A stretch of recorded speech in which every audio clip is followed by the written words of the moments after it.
नमस्कार, स्वागत है आपका जनता टीवी में। मैं हूं आपके साथ सचिन चौहान। डोईवाला में जल संरक्षण अभियान 2024 के तहत कालूवाला में कार्यक्रम का आयोजन किया गया, जिसमें मुख्यमंत्री पुष्कर सिंह धामी ने शिरकत की है। इस दौरान कार्यक्रम में कैबिनेट मंत्री सतपाल महाराज, सुबोध उनियाल और विधायक ब्रजभूषण गैरोला भी मौजूद रहे हैं। और कार्यक्रम से पहले मुख्यमंत्री और अन्य नेताओं ने कालू सिद्ध मंदिर में विशेष पूजा अर्चना भी की है। मुख्यमंत्री ने करीब 3.5 करोड़ की लागत से तैयार जॉली ग्रांड कालूवाला सिंचाई नहर के हेड का शुभारंभ भी कर दिया है। और इस दौरान सीएम धामी ने एक बड़ का पेड़ भी यहां पर लगाया है, पौधा लगाया, जिसमें 5 गांव के करीब सैकड़ों किसानों को भी इससे फायदा मिलेगा। आज ऐसे में इस जल संरक्षण जो सप्ताह का उद्देश्य है कि हर एक व्यक्ति को हम पानी के महत्व के और उसके संरक्षण के तरीकों और जल संसाधन के प्रबंधन के बारे में उनको जागरूक करें, उसकी भूमिका इसमें वो स्वयं तय करे। इस प्रकार का यह अभियान आज शुरू हुआ है और उत्तराखंड सरकार जल संरक्षण एवं संवर्धन के प्रति अति गंभीर है। सरकार द्वारा अनेक योजनाएं और कार्यक्रमों के माध्यम से जल संरक्षण के अनेक प्रयास किए जा रहे हैं, अनेक योजनाएं बनाई जा रही हैं, अनेक विभागों को इसमें सम्मिलित किया जा रहा है।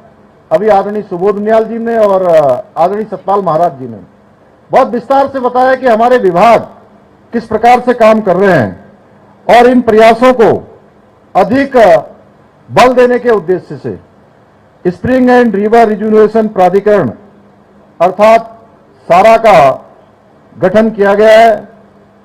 और मुझे यह भी बताया गया है। चलिए खबरों में आगे बढ़ते हैं। उत्तराखंड के जंगलों में लगी आग भयानक रूप लेती भी नजर आ रही है। आपको बता दें कि अल्मोड़ा में बिनसर के जंगलों में इस वक्त भीषण आग लगी है और 4 वन कर्मियों की दर्दनाक मौत की खबर है और 4 अन्य लोग जो बुरी तरह से झुलसे हैं, उन सभी को सबसे पहले हल्द्वानी के सुशीला तिवारी हॉस्पिटल में एडमिट किया गया था। लेकिन हालातों को देखते हुए इन चारों को सुशीला तिवारी अस्पताल से अब रेफर करके दिल्ली एम्स इनको भेजा गया है। और जहां दूसरी तरफ उनका इलाज चलेगा, तो वहीं इस मामले में सीएम धामी ने कड़ा एक्शन लिया है और 3 अधिकारियों को निलंबित कर दिया। इसमें चीफ कंजर्वेटर्स नॉर्थ और डीएफओ अल्मोड़ा, साथ ही कुमाऊं रीजन के सीसीएफ शामिल हैं। और इसके साथ ही सीएम धामी ने इस घटना पर गहरा दुख भी जताया और मृतकों के जो परिजन हैं उनको 10-10 लाख रुपए देने की घोषणा की है। इसके अलावा उन्होंने यह साफ कह दिया कि इस तरह की लापरवाही किसी भी कीमत में बर्दाश्त नहीं की जाएगी। 4 वनकर्मी हमारे बीच में नहीं रहे, आग को बुझाने जा रहे थे और 4 घायल हैं। क्योंकि जो हताहत हुए हैं उनसे मैं भगवान से प्रार्थना करता हूं कि भगवान उनको अपने श्री चरणों में स्थान दे और उनके परिवार के लोगों को इस दुख को सहन करने की शक्ति प्रदान करे। और जो लोग घायल हैं, जो आग से जले हुए हैं, उनको चूँकि कल रात हो गई थी, इसलिए सुशीला तिवारी रेफ़र किया गया। और सुशीला तिवारी में चूँकि बर्निंग की कोई इतनी हाई कोई इस प्रकार की यूनिट नहीं है और उनको सफदरजंग दिल्ली एम्स में बात की गई और उसके आदेश किए गए कि उनको जो है जो सबसे अच्छी सुविधा हो सकती है वो सुविधा उनको मिले, वो स्वस्थ हों और अपने काम पर आएँ, अपने घरों पर जाएं। और साथ ही जो लोग इस घटना में दोषी हैं जिनके कारण से किया गया है, CCF Kumaon, chief conservator north और डीएफओ अल्मोड़ा, इन तीनों को ही जो है सस्पेंड करने के आदेश कर दिए हैं। और इसमें सीधे चेतावनी है, क्योंकि मैं लंबे समय से हम लोग लगातार ये कहते रहे हैं कि हमारे जो उच्चाधिकारी हैं वो धरातल पर चीज़ों को देखें, उनको जाकर देखें, किसी प्रकार की कोई लापरवाही न बरतें। तो अल्मोड़ा में आग का तांडव देखने को मिला है। उत्तराखंड के अल्मोड़ा के जंगलों में इस वक्त भीषण आग लगी हुई है और बड़ा हादसा भी हुआ। आग बुझाने के दौरान 4 वन कर्मियों की मौत की खबर है। 4 इसमें घायल हैं जिनको एयरलिफ्ट किया गया। चारों घायलों की हालत गंभीर बताई जा रही है। मुख्यमंत्री एक्शन मोड में है, किसी भी कीमत पर बर्दाश्त नहीं किया जाएगा। लापरवाह अधिकारियों को और घायलों को एयरलिफ्ट कर दिल्ली ये भेजा गया है। मामले में लापरवाह अधिकारियों के खिलाफ एक्शन लेने की बात मुख्यमंत्री पुष्कर सिंह धामी ने यह कही है। बिनसर सेंचुरी में आग की घटना के बाद 3 अधिकारियों को सस्पेंड किया गया है, बड़ा एक्शन उनके खिलाफ लिया गया। और चीफ कंजर्वेटर नॉर्थ है, सीसीएफ कुमाऊं और डीएफओ अल्मोड़ा को, जिनको सस्पेंड किया गया है। चलिए खबरों में आगे बढ़ते हैं। उत्तराखंड के जंगलों में लगातार बढ़ती आग चिंता का विषय बना हुआ है। उत्तराखंड वन विभाग के अधिकारी आंकड़ों के अनुसार एक तरफ जहां पर नवंबर 2022 से 30 जून 2023 तक उत्तराखंड में 747 घटनाओं में 857.67 हेक्टेयर जंगल जला था। तो वहीं इस साल की अगर बात करें तो पिछले साल के मुकाबले ये घटनाएं बहुत तेजी से बढ़ी हैं और ज्यादा जंगल इस बार जले हैं और ज्यादा लोगों की जान भी गई है। और ऐसे में फिर सवाल यह खड़ा होता है कि तमाम दावों और तैयारियों के बावजूद ऐसी स्थिति क्यों बनी है। उत्तराखंड के जंगल इन दिनों धधक रहे हैं। जंगलों में भीषण आग लगी हुई है, जिससे कई हेक्टेयर जंगल जलकर खाक हो चुके हैं। प्रशासन लगातार इस पर काबू करने की कोशिशें कर रहा है, बावजूद इसके वनाग्नि की घटनाएं कम होने का नाम नहीं ले रही हैं। उत्तराखंड के विभिन्न इलाकों में रह रहकर जंगलों में आग लग रही है।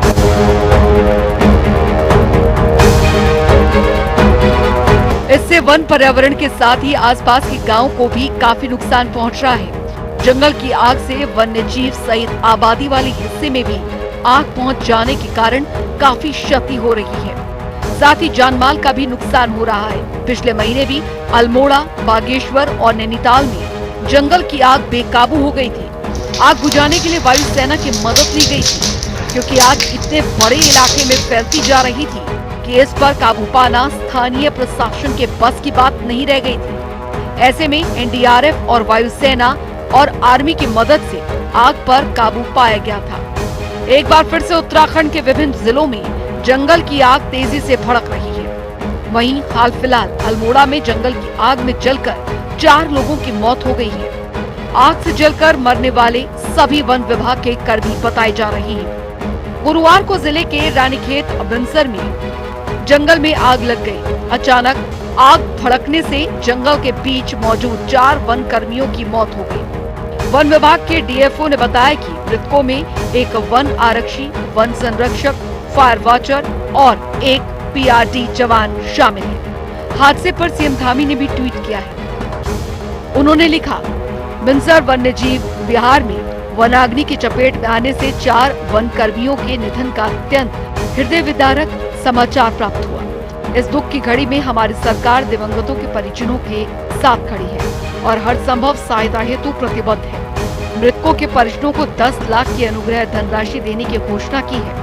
धामी ने आगे लिखा कि घायल वन कर्मियों को तत्काल एयरलिफ्ट कर हल्द्वानी बेस अस्पताल पहुंचाने के निर्देश दे दिए हैं। ईश्वर से दिवंगतों की आत्मा को शांति एवं घायलों के शीघ्र स्वास्थ्य लाभ की कामना करता हूँ। 4 वनकर्मी हमारे बीच में नहीं रहे, आपको बुझाने जा रहे थे और 4 घायल हैं।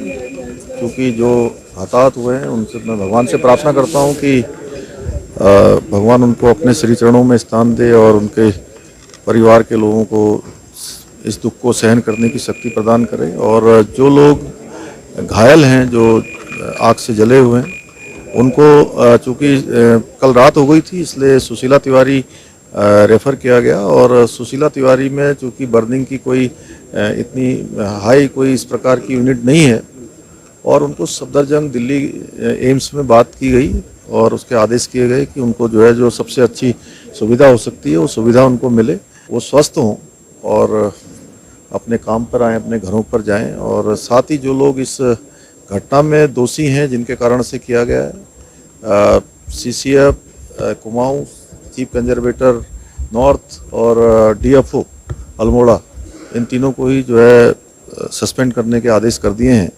और इसमें सीधे सीधे चेतावनी है, क्योंकि मैं लंबे समय से हम लोग लगातार ये कहते रहे हैं कि हमारे जो उच्चाधिकारी हैं वो धरातल पर चीज़ों को देखें, उनको जाकर देखें, किसी प्रकार की कोई लापरवाही न बरतें।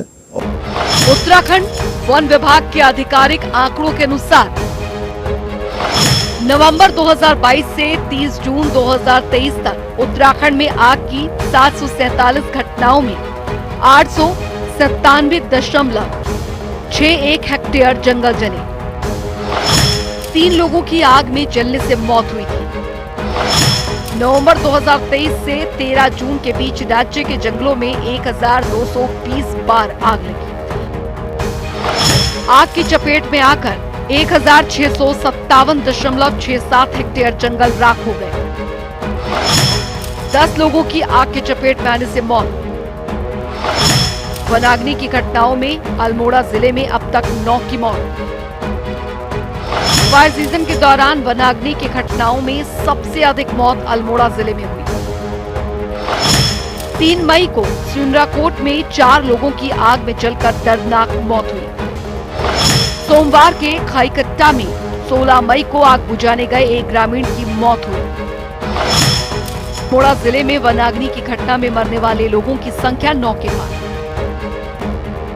इन आंकड़ों से समझा जा सकता है कि तमाम तैयारियों और दावों के बीच इस साल ज्यादा जंगल खोया है। साथ ही मौतों का आंकड़ा भी काफी बढ़ गया है। वहीं बिनसर में आग की चपेट में आकर राख हुई कर्मचारियों के शव बता रहे हैं कि फ्रंटलाइन स्टाफ किस भयावह स्थिति के बीच अपनी जिम्मेदारी को निभा रही है। ऐसे में फिर सवाल खड़ा होता है कि तमाम दावों और तैयारियों के बावजूद ऐसी स्थिति क्यों बन रही है। न्यूज डेस्क, जनता टीवी।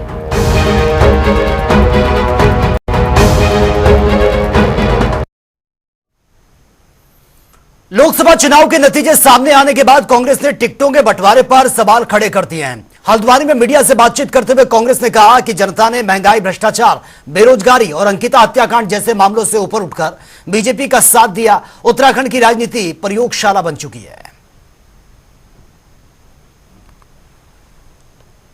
कहीं ना कहीं मैं भी दोषी हूं, हम सब दोषी हैं, क्योंकि मैं एक चीज़ जरूर कहूंगा कि टिकट के लिए मैं पहले दिन से आप लोगों से जो कह रहा था वो नहीं हुआ। मैं चाहता था पार्टी के सीनियर्स टिकट लड़ाई लड़े। हम चाह रहे थे यशपाल आर्या जी भी चुनाव लड़े, हम चाह रहे थे हरीश रावत भी चुनाव लड़े, प्रीतम सिंह भी चुनाव लड़े, जो नहीं हो पाया। और जनता ने भी, मुझे समझ में नहीं आता, अंकिता जैसा कांड हुआ, अग्निवीर योजना से नुकसान था, 8080 भर्ती घोटाला, पटवारी पेपर लीक जैसी चीज़ें हुई, लेकिन उसके बाद भी हम उस चीज़ को अपने पक्ष में नहीं कर पाए। उस चीज़ का मुझे अफसोस है। मैं क्या टिप्पणी करूं, क्या नतीजे होते, क्या परिणाम आते, ये तो भविष्य में गर्त में है। साफ तौर से मैं कहना चाहता हूं कि उत्तराखंड एक प्रयोगशाला बन चुकी है और जो यहाँ की प्रमुख, आज हमारा नौजवान हताश है, निराश है, रोजगार के लिए भटक रहा है, पलायन हो रहा है। किसानों की आय दुगनी करने का जो सपना सब्ज बाग दिखाए थे, आज वो पूरे नहीं हुए हैं। महंगाई चरम सीमा पर है, बिजली के दाम अभी बढ़े हैं और जनता शायद इन मुद्दों से ऊपर उठकर उन्होंने भारतीय जनता पार्टी को के पक्ष में मतदान किया है। ये दुखद है। और वहीं बीजेपी ने बद्रीनाथ और मंगलौर विधानसभा सीट पर उपचुनाव के लिए उम्मीदवारों का ऐलान कर दिया है। बद्रीनाथ विधानसभा से राजेंद्र भंडारी और मंगलौर विधानसभा सीट पर पूर्व मंत्री करतार सिंह भडाना को मैदान में उतारा है। आपको बता दें कि 10 जुलाई को दोनों विधानसभा सीटों पर यह मतदान होना है। और वहीं प्रदेश मीडिया प्रभारी मनवीर चौहान ने कहा कि दोनों ही सीट पर बीजेपी प्रचंड बहुमत से जीतने वाली है।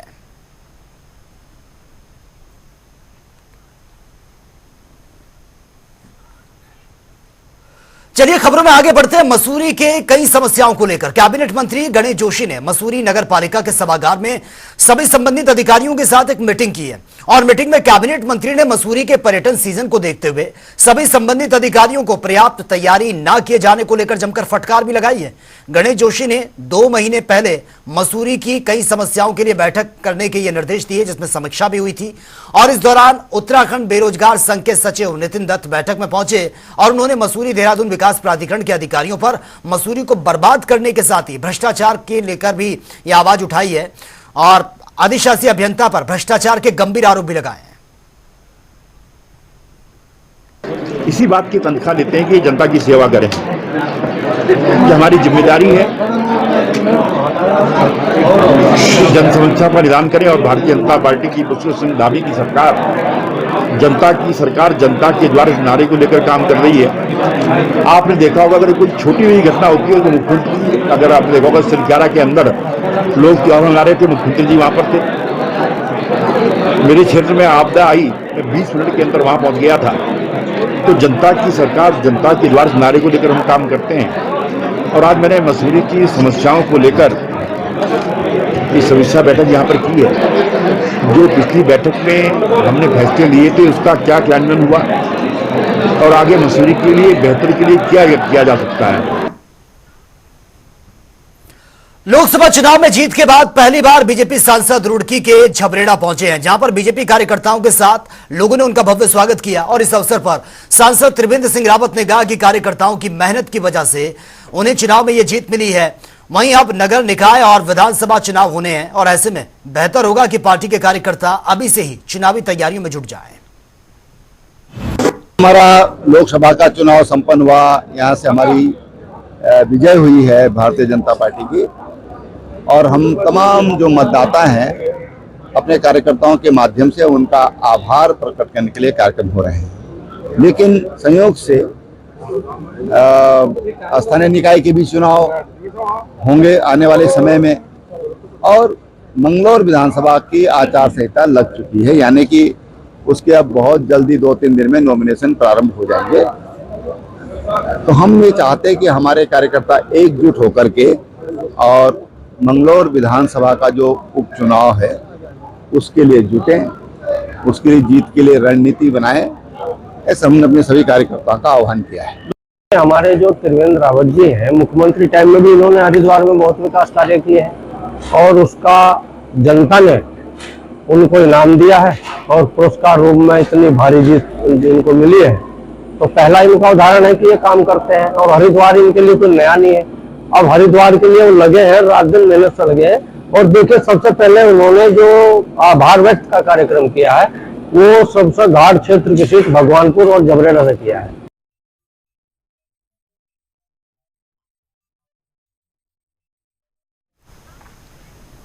फिलहाल यहां रुकेंगे एक छोटे से ब्रेक के लिए, लौटेंगे कुछ और खबरों के साथ।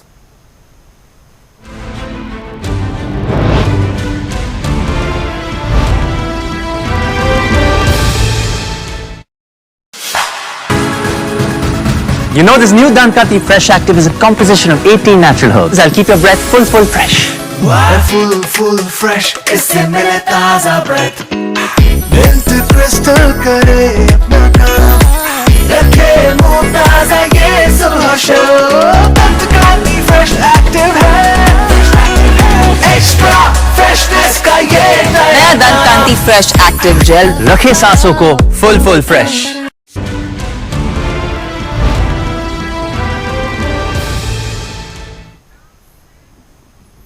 ब्रेक के बाद खबरों में आपका एक बार फिर से स्वागत है। श्रीनगर में कैबिनेट मंत्री धन सिंह रावत ने जन कल्याणकारी योजनाओं को लेकर समीक्षा बैठक की है, जिसमें जिला प्रशासन से लेकर तमाम संबंधित विभागों के अधिकारियों से योजनाओं की कार्य प्रगति के बारे में रिपोर्ट भी ली गई है। वहीं इस दौरान विभिन्न पेयजल योजनाओं और मोटर मार्गों को वन विभाग से जल्द फॉरेस्ट क्लियरेंस देने के भी निर्देश दिए गए हैं।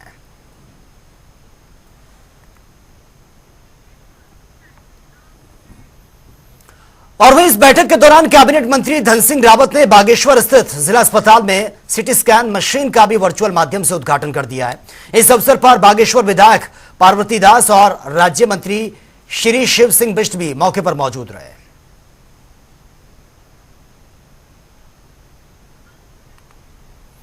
और वहीं सोनीपत के कांग्रेस के नवनिर्वाचित सांसद सतपाल ब्रह्मचारी ने लोकसभा चुनाव में जीत हासिल करने के बाद जनता टीवी से एक्सक्लूसिव बातचीत की है। देखिए हमारे संवाददाता विकास खरे की एक खास रिपोर्ट। सोनीपत से नवनिर्वाचित सांसद हमारे बीच इस वक्त मौजूद है, सतपाल ब्रह्मचारी, उनसे बातचीत करेंगे। गुरुजी, एक बड़ी जीत आपने सोनीपत में हासिल की है, किस तरह का विकास वहां पर रहेगा?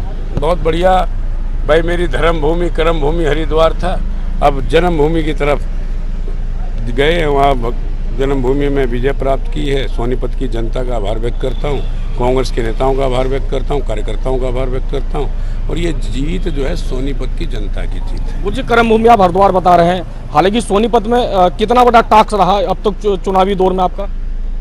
बहुत बड़ा रहा, बढ़िया रहा है, और 25 दिन में चुनाव जीतना अपने आप में सबसे बड़ी उपलब्धि है।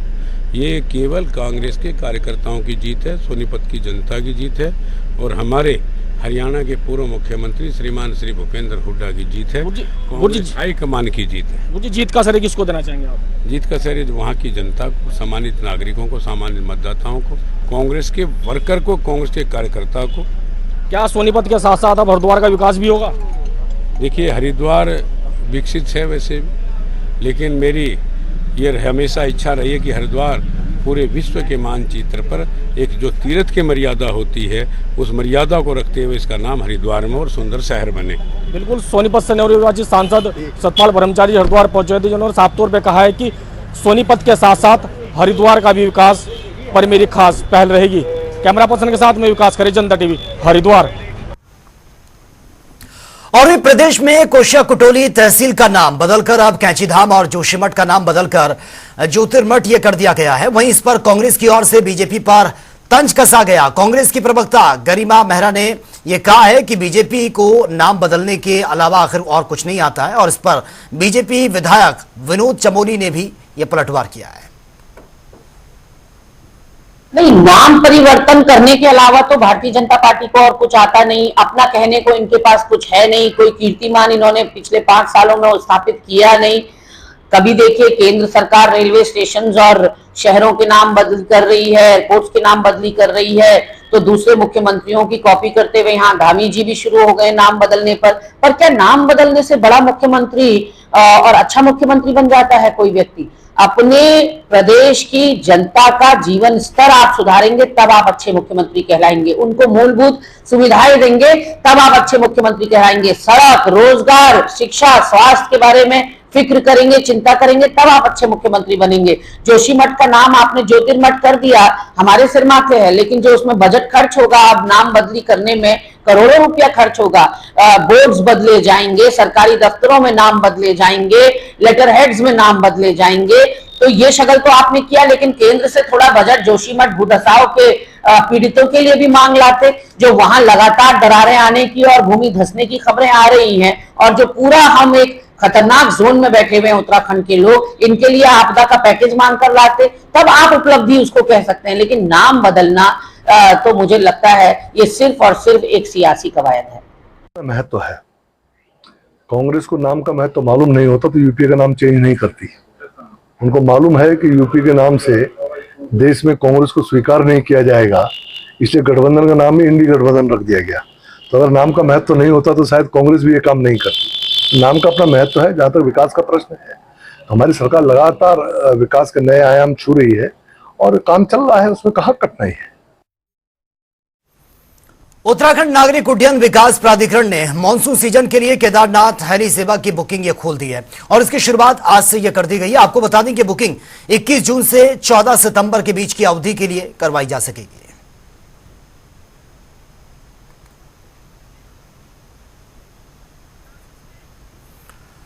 चलिए खबरों में आगे बढ़ते हैं। युवाओं को सामाजिक मुद्दों से अवगत कराने और नैतिक जिम्मेदारियों को समझने को लेकर राजधानी देहरादून में बाल विधानसभा का आयोजन किया गया, जिसमें महिला एवं बाल विकास मंत्री रेखा आर्य और मुख्य अतिथि के तौर पर उन्होंने इस कार्यक्रम में शिरकत की है। इस दौरान विधानसभा सत्र के लिए बच्चों ने मुख्यमंत्री, विधानसभा अध्यक्ष और नेता प्रतिपक्ष के किरदारों की भूमिका को भी निभाया है और सत्र की तरह एक दूसरे से चर्चा करते हुए भी नजर आए हैं।